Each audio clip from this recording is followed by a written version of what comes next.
Yo, what's up, guys? This is the 100th anniversary episode of the podcast. We have done 100 episodes, okay? It took a little longer than it should have, okay? I admit it. It took a little, like a year longer because I just either got lazy or things happened. But you know what? We're here and we made it. And if you've been here with me through the whole journey up to this point in the last 3 years, thank you very much. So I just want to talk about a couple things. You know these spam texts that's been happening? Like, these spam texts are getting really good. Before it was like, click this link for Ray-Bans or some stupid shit, right? Now they've gotten like really, really clever, okay? And it looks like it's coming from actual numbers with real area codes in the United States. And I got this one text where I almost responded because it was just so nice. It was thoughtful. So these spam texts are starting to become way better than my actual friends. Like, these spam texters are better friends to me than my actual friends. Because look what the spam text said. It said, "Hey, how was your day?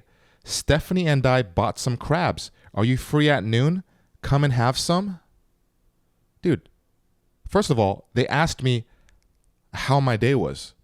Most of my friends don't give a fuck what my day is like, okay? And this spam texter asked me how my day was?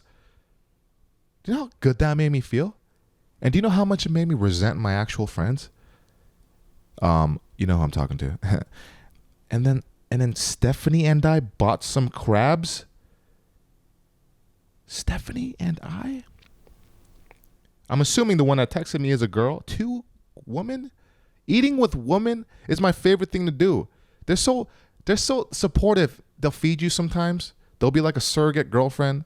Even if you're friend zoned, it doesn't matter. They go like, "Eat this, it's good." They're like very motherly. "Eat more. Eat this, eat that too." But then like guys will be like, "Hey man, you're eating too much. All right, we're trying to split this. All right, leave some for the boys."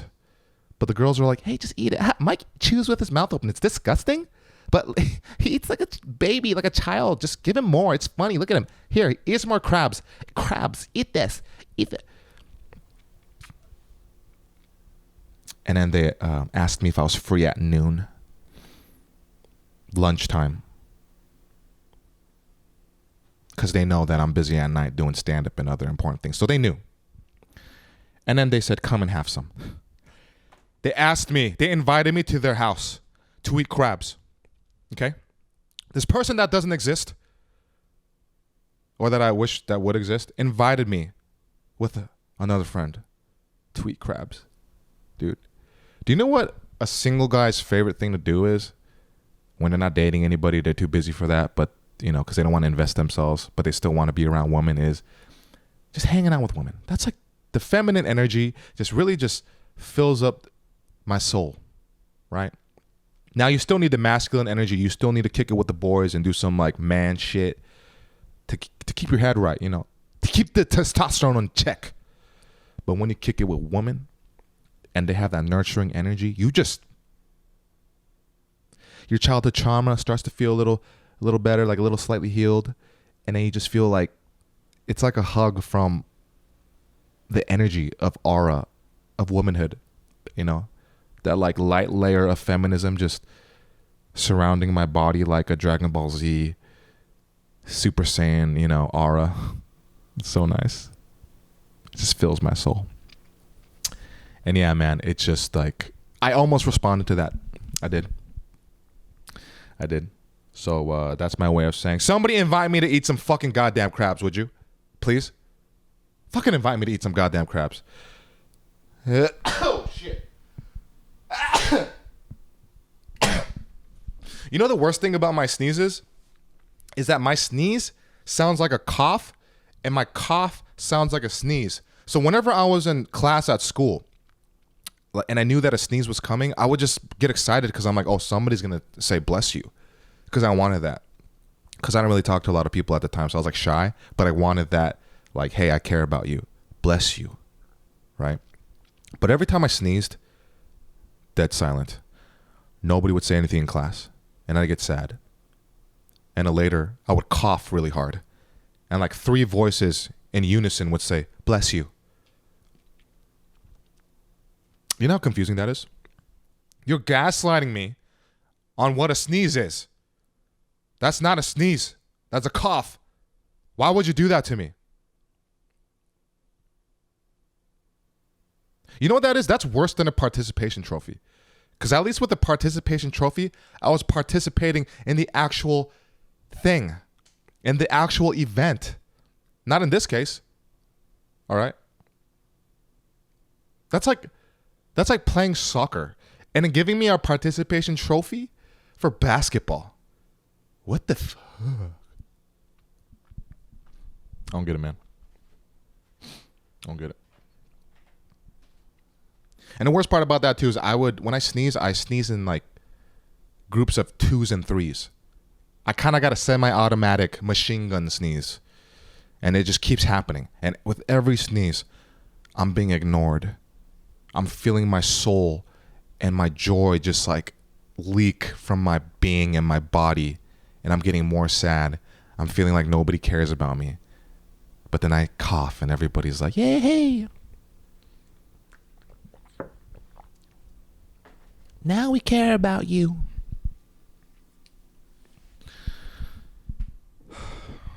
I've been watching a lot of anime lately, and I just can't tell people. I can't tell you guys what I'm watching anymore. Like when I'm live streaming on TikTok, I've told people what I'm watching, and then they'll say, oh, you know, when this happened to this person, oh, it was crazy, right? I was like, dude, I was just about to find that out, and you fucking ruined it, and now I'm not going to enjoy it. And they go, oh, I'm sorry, man, I didn't mean to do that. And then I feel bad because I got mad at them, and I'm like, fuck. So now I have to hide what anime I watch. But then I tell everybody I'm an anime head, and then they're like, oh, you're not an anime head because you can't even name anime. And I'm like, I can name a lot of animes. I can name the old animes that I watched before that I finished, but I'm not going to name you the ones that I'm watching right now because you're either going to tell me what's happening in a future episode in the anime, or you are reading ahead in the manga and then you're going to switch it up on accident and think it's part of the actual anime episode and then ruin something for me, which has happened. It's happened. Okay, I don't remember your account name, but it was on a TikTok live stream and you ruined it for me. Okay, but I still appreciate you supporting me, but fuck you. Just kidding, but not. And I love anime, man. The older I get, the more I appreciate anime. You know, when I was growing up, you'd be a loser for watching it. I had to hide it. Okay, I would go to I go to Anime Expo in 2003. I went there for my first one. Before it was cool. Before Marvel and shit was cool. Before comics was cool. Before like girls that couldn't make it in modeling went to cosplay because they're like, you know, that's like another way to model without modeling, you know. If you can't be a supermodel, you got to cosplay. That's what they would do. All right?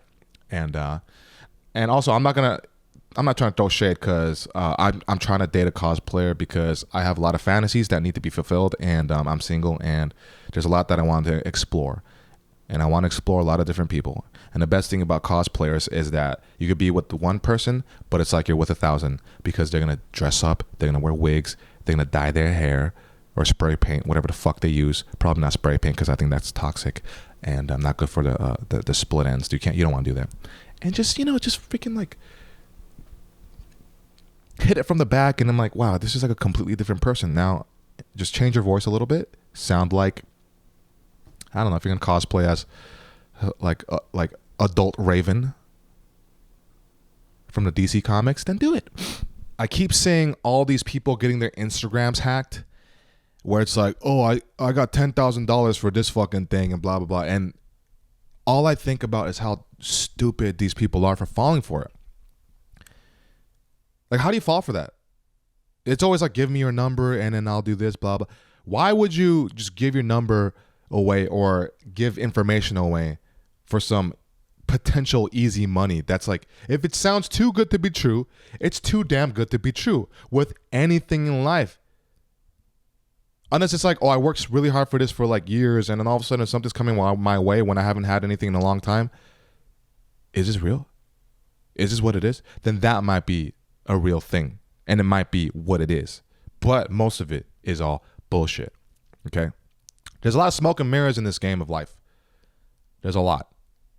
The more I get further into this, you see it's all bullshit. All these numbers, it's a goddamn Black Mirror episode. Remember that episode where you could see the rating of the person out of 5 above their head, every person? That's what this is now with social media. All right, I can see people change when they just first meet me, don't know who I am, then they see my Instagram, and then they treat me a little better, And then they go, oh, I just found out about your TikTok. I didn't know you had the following like that. And then they love me after that. I hate that shit. I can't stand people like that. It makes me so fucking mad. I don't like you. I don't like you at all when you do that. I can't stand your fucking guts. You know? Status. Fake status. That's what that is.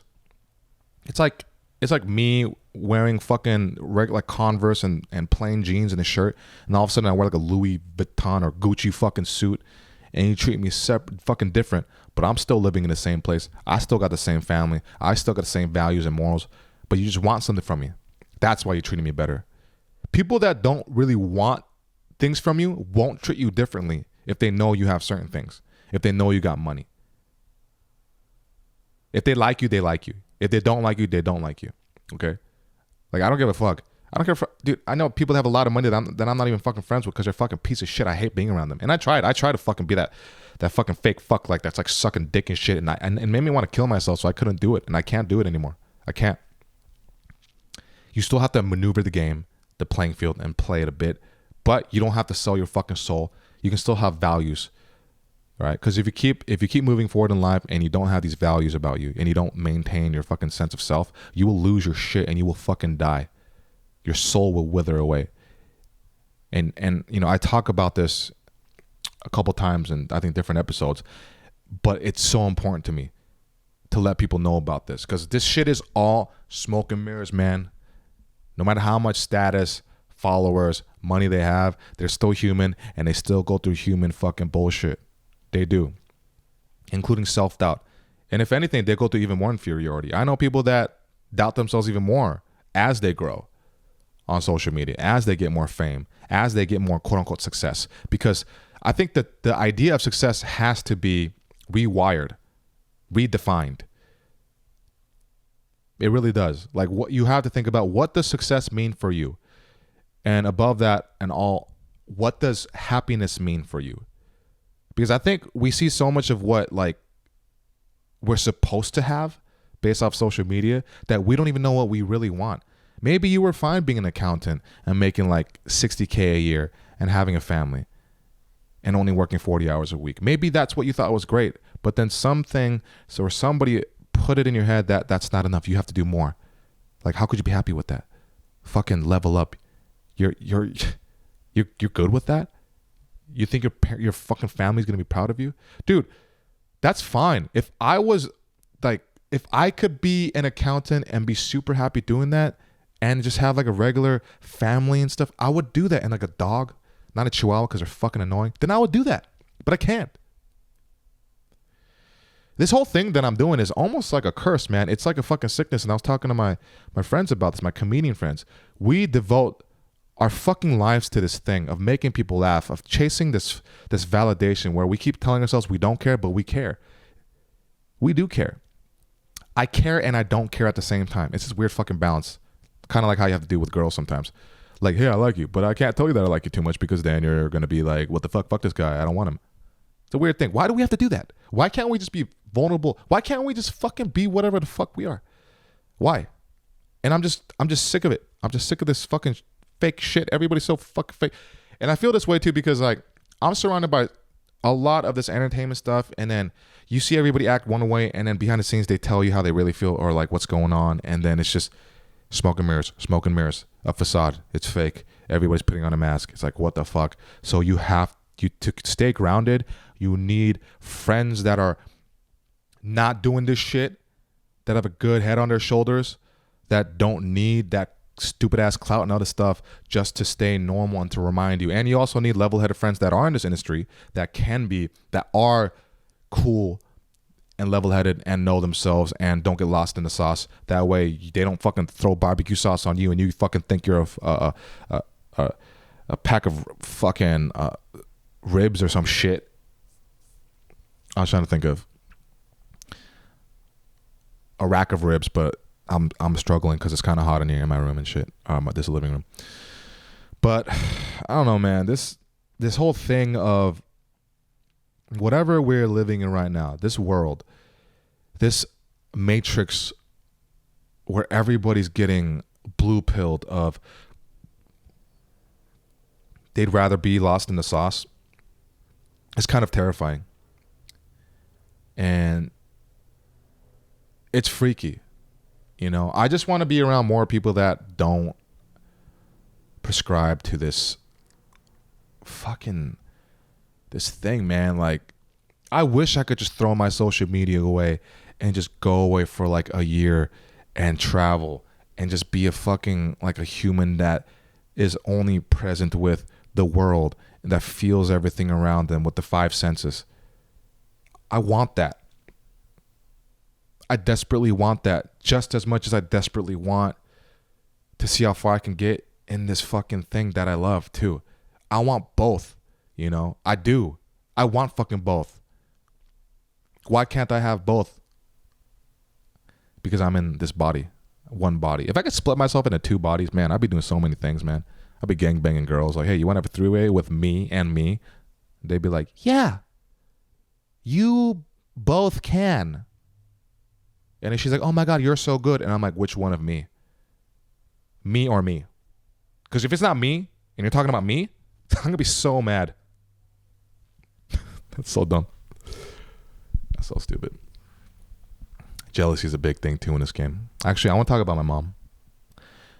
This is what I've been thinking about a lot about my mother. I was never really that close with my family for a long time, or ever. I'm still not close, but it used to be really bad when my dad was alive too, because he really fostered a dynamic where we all kind of don't like each other because he was quite abusive. He tried his best. He said he tried his best, and he probably did with all the trauma he had to, but it was fucking not a good environment at all, man. It was really rough at times, a lot of times. But he was a good dad also. He never let me starve. Even though he fucking hit my ass for no reason out of nowhere and shit, and scream at me and stuff, but hit my mom, whatever. Oh, man. But yeah, like, he died, and then 12 years ago, and then my mom, like, I keep seeing her get older as I get older because I'm 33, and then I just keep seeing her. I look at little photos from like a few years ago, and she looks so much younger, and the pandemic really fucked everybody up, and then like my grandma's sick, her mom's really sick too, so she's stressed out too, but she doesn't talk about it. She doesn't know how to talk about it either. She just kind of suffers in silence too. And I just keep seeing her get sicker, or not sicker, but like thinner and just older, and you know, like, it scares me. It scares me because I'm like, I'm going so hard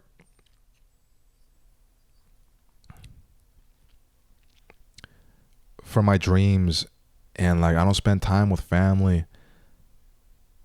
but like, this thing saved my life also, this stand-up shit. And my, I was going to kill myself before. So my 4-year anniversary of me pursuing my dreams is coming up, is in October. And I've never been committed to anything for even more than a year. It's always been less than a year. Every job I've had, relationships always went down. I mean, my longest relationship was like 2 years, but that wasn't even like, I wasn't even like fully committed to that either. Like, neither, I don't even think she was. It was weird. But besides that, just, this is why I love and hate this thing that I do. Because when I do this thing, I'm gone traveling, driving. I drive so much for this fucking shit, man. Just to get stage time, hours per day, just for some stage time, just to get better, just in the faith of getting further with this thing, where there's no like true blueprint, no true DNA of what I'm of success in this. You can't. It's different for everybody. It's impossible. You can't just like try to copy somebody and emulate exactly what they did and expect the same result. It's just not. There's too many variables in this game of this thing, and and my grandma's like 90, and she's fucking sad because we haven't been doing the Thanksgiving and Christmas and New Year's thing that we would normally do, because we already would rarely see each other as it is, but like at least 3 times a year we would see her for family. But my uncle's still scared of fucking that pandemic virus shit, and it's like it makes me hate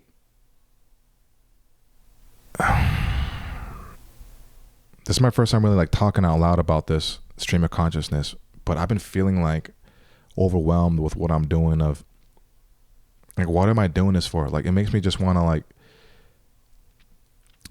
just hug my mom and grandma and just fucking cry and just cry.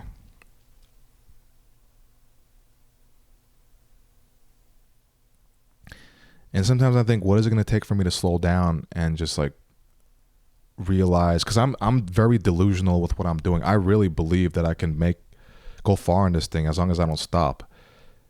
But I'm 33, and like this delusion is going to lead me to until my death. Whenever I'm going to do this till I die. I have to see how far I can get, because I haven't felt like I lived. I didn't feel like I was living life until I started doing this at 29. I feel like I was reborn at 29, and I got to live for the first time. And it's only been 4 years, but you just see people around you get sick. My other grandma has dementia. I haven't even visited her yet, and I need to go. And I was gonna go Saturday, but I was already booked for a show before that, far away, and I had to leave early. But I wanted to stop by, but I had to get to the place early to drive like fucking 300 miles, 200 miles, whatever. And it's like, am I going to feel regret when they pass away? And I know I am to a certain degree, but I don't know to what level. And I'm worried that it's going to destroy me in the sense of I'm going to like go further into delusion, trying to go further into avoidance of my feelings, because I'm really good at that, avoiding my feelings, just to justify this thing and to also to escape and not really feel what I feel. Is it going to take until my mom dies for me to like tell her that I really love her?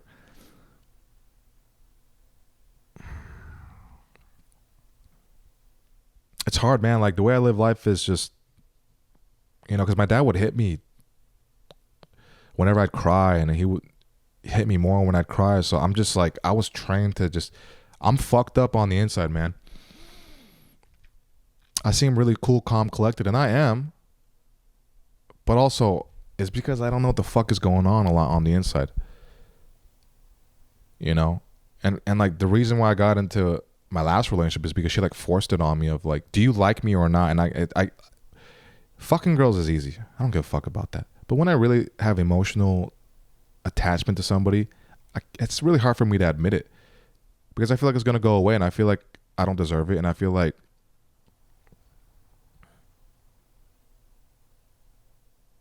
I just feel like I'm not worthy still. It's a weird fucking thing that I'm going through, I'll keep dating people that I'm not really that interested in, or like that it's just not gonna work because we live too far, or I know it's temporary, and then I'll like really allow myself to feel whatever I feel in the moment, like, oh, this is really nice. But it's hard, man, because doing stand-up is like a really tough thing, of where a lot of comedians suffer, including myself, because it's not true intimacy and connection. Because every show we do, we're connecting with the audience, we're connecting with you, we're making you laugh, you're having a good time, we're having a good time, and afterwards, we're never going to see each other again. It's just like, and we might, but it's not, it's like a hit it and quit it type thing, right? Just like, oh yeah, here we go, and then we go away. It's not true intimacy. And that's how I feel like my whole life has been. For me to tell my dad how I really felt and forgive him and just have like a good conversation was after he died. But also, he didn't give me a chance to even like speak my mind when he was alive. He just thought I was stupid and was in denial of himself, because he felt pain too, but he couldn't admit it because he lived his life that way for so long. So I feel for him in that manner too. And it's just like, I want intimacy, I want love, but at the same time they say you got to love yourself too. But sometimes it's like, fuck, man, like, to what? I'm trying, and I love myself and I don't love myself at the same time.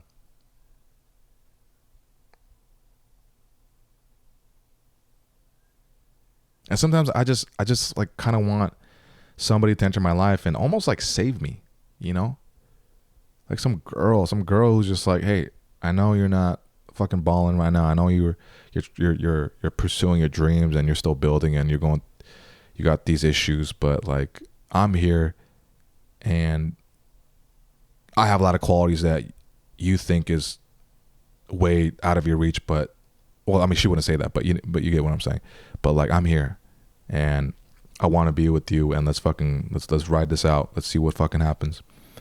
And to me, that seems like possible, but almost impossible to me until I get to a certain point. Like until I'm like even more of a high value male, and I hate that term too. It's like so stupid. Like you have to reach certain, you know. This is a fucking. I'm lost, man. I feel like I'm living in a fucking dream mixed with nightmare at times.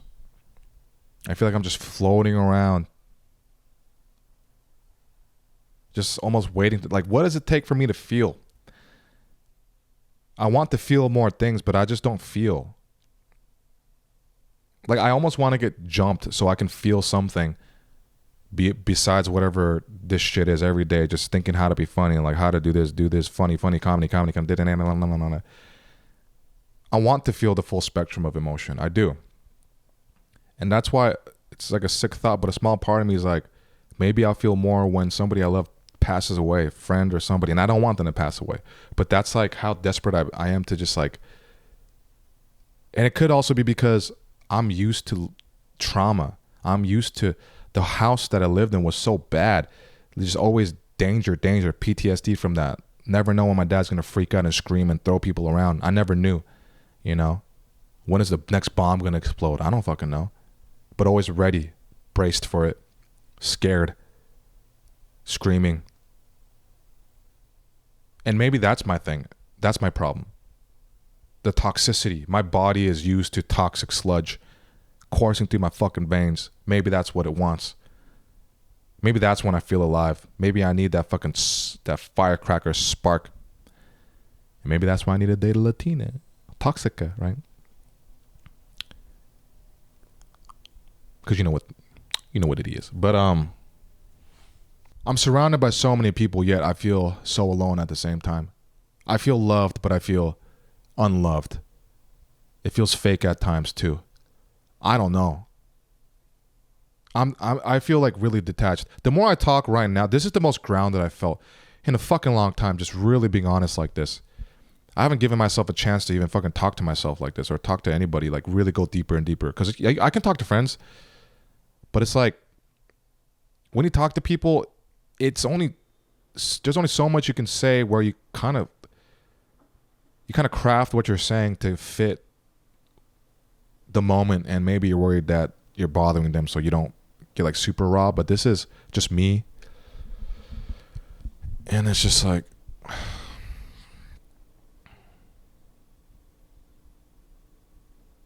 I'm lost. I want this, but I'm lost.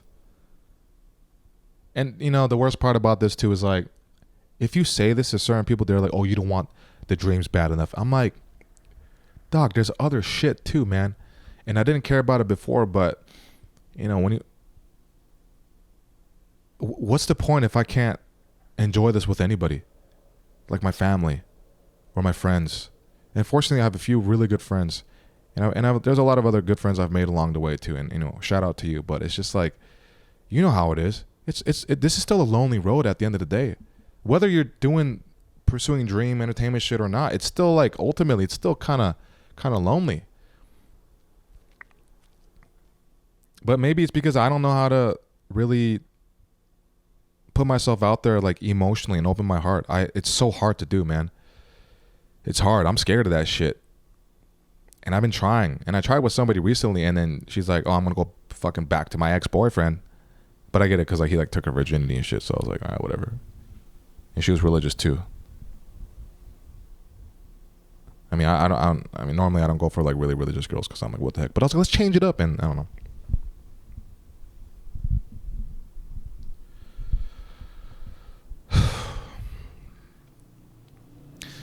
And the more I do this comedy stuff, the more I feel like I have to be funny, or I have to be like express myself just like that. Because the thing that I loved about the pandemic was I didn't have a following.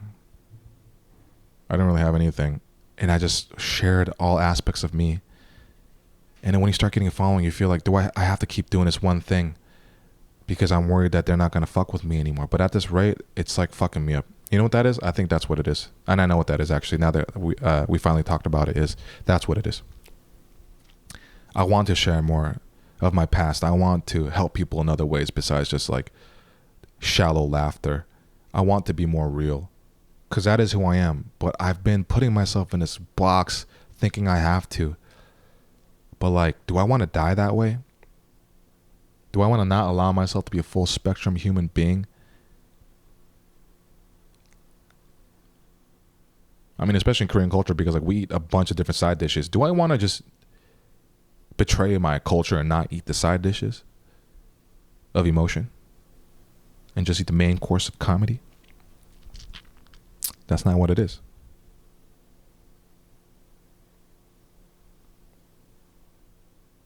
I do feel more in touch with my feelings saying this, actually, because when I have guests on my podcast, I feel like we gotta keep it funny and just fucking and try to force it to get deep. It's weird, man. Get deep in fucking shit, but I'm here.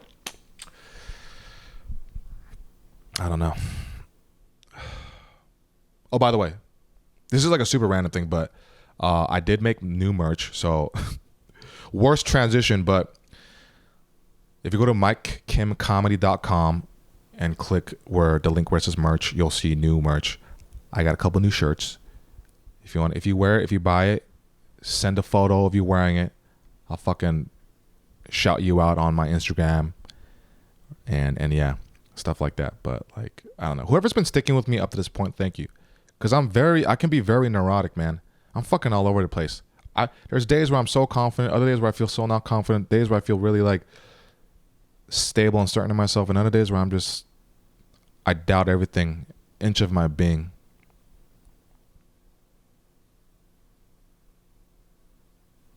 That was relieving. I feel better. You know, I'm going to start putting myself out in more ways like this because I don't need to make myself do this self-suffering anymore. And you know what? In my mind, when I wanted to do this 100 episode anniversary thingy, I was just thinking like, it's going to be a grand old time, a fucking blast. Yeah, just a blast. But fuck it, man. This is what's going on. And, you know, I am happy. I am grateful, though. Truly, though. Deep inside, I'm just grateful to be alive, man. Fuck, this has been a tough time, even though I chipped their teeth and I fucking think they're gonna fall out in like 5 years. But you know what, man, fuck it. Like my front teeth are so fucking thin and chipped because I used to chew ice with my front teeth and fucking bad. I've got an overbite, misaligned teeth because I didn't want to get braces when I was in 6th grade because I thought I was gonna look like a fucking Asian nerd, and I didn't want to learn piano because I didn't want to be the stereotype, and I regret it because I can sing but I can't play piano, but I love the piano. I love the way it sounds. God damn, I would be such a fucking romantic guy if I knew piano and my teeth. I'd have more confidence. I hate it. I hate when there's like a really cute girl in front of me and like I can feel she's digging me, and then I start to get self-conscious about my teeth, and I shove down my smile, and I think about that because I'm like, oh, my teeth aren't perfect. She's gonna not like me after. I hate that, dude. So lately I was like, I'm gonna smile bigger and show them everything. I don't give a fuck. And actually a lot of the girls I talked to, they're like, I didn't even notice. And I was like, ah, shit. Well, guys, life is about being vulnerable. When you're vulnerable, you can be more happy. I used to be extremely vulnerable outside of just stand-up bullshit. To live life and feel free, it's not really just the money and all that shit, because there's only a certain point you can be free with material goods. You need to allow yourself to be free. There's a great TED Talk made by Sean Stevenson, who passed away. Rest in peace. He had this thing. It's like dwarfism. Also, he broke his bones in his body like fucking 200 times or more. I don't know. And he was speaking at a prison, and then the TED Talk is called "The Prison of Your Mind." And he's like, if you don't, just watch it. Basically, it's like, if you're not good with yourself, you're going to wither away. If you don't believe in yourself, if you don't be your own best friend, if you don't support yourself, it's worse than being in actual prison. And he's right. There's a lot of people that are out of prison, that are in prison, their own prison, mentally and emotionally. And I've been feeling a lot like that. And it's because of me. Wow, full circle. Therapeutic as fuck. I feel better. Damn, the 100th episode. This is what I needed. Thank you, guys. I don't know if you're still listening, but fuck. If you have, man, I appreciate you. There's a lot of you that I may never meet, but I hope to meet you all one of these days. I really do. Like, from the bottom of my heart, it's still a fucking crazy trip that there's times I like completely take it for granted, but in just 4 years, I would have never imagined me having any kind of following or anybody listening to my podcast, because nobody listened to my podcast for like 9-10 months of the first year. I released an episode every fucking week, but I just did it because I was just like, you know what? That's the only thing I can control. So I'll just make a podcast and just do it for fun. Fuck it. And now I got some people listening to it. And now I got people following me. And I got people that support me. And I'm trying to figure out ways to be better at like community developing, and I don't know. I don't know what to do. I'm trying to figure it out. I was better during the lockdown because I couldn't do shit, and we were all just talking on live streams and just being real as fuck. And I'm gonna be better, guys. I'm trying. Like, I think about these things. It may not seem like it, but I think about these things all the fucking time, and it drives me nuts. But I'm trying to be a better, entertainer for you, a better person for you, and just help you in whatever way I can. Hopefully something resonates. So and I think and I know the key to that is just being very, very, very real and more real, and stop trying to put on, because sometimes I put on a front. Sometimes I put on a front because I think that's what you want me to be. And it's like the things that made people follow me to begin with was because I wasn't putting on a front. So, I did get lost in the sauce sometimes, and I have, but I really do try my best to be as authentic as possible. And it's an up and down roller coaster. It's a hill. It's a fucking ups and downs and a journey. And I'm trying. And, this podcast was really revelation. I feel like really present and in touch with my soul and my body and my being right now. It feels in unison. So, I think, like I said, I wanted this to be super funny and just like whatever, but I'm like, you know what, man, I'm just, now you know where my mind's been, and let's keep going, man, to the fucking moon, guys. All right. And I wish the best for all of you as well. I truly do. I want you to be happy. I want you to have a great life. And, tough things are inevitable, but that's part of what makes life beautiful too. The yin and the yang, the good and the bad.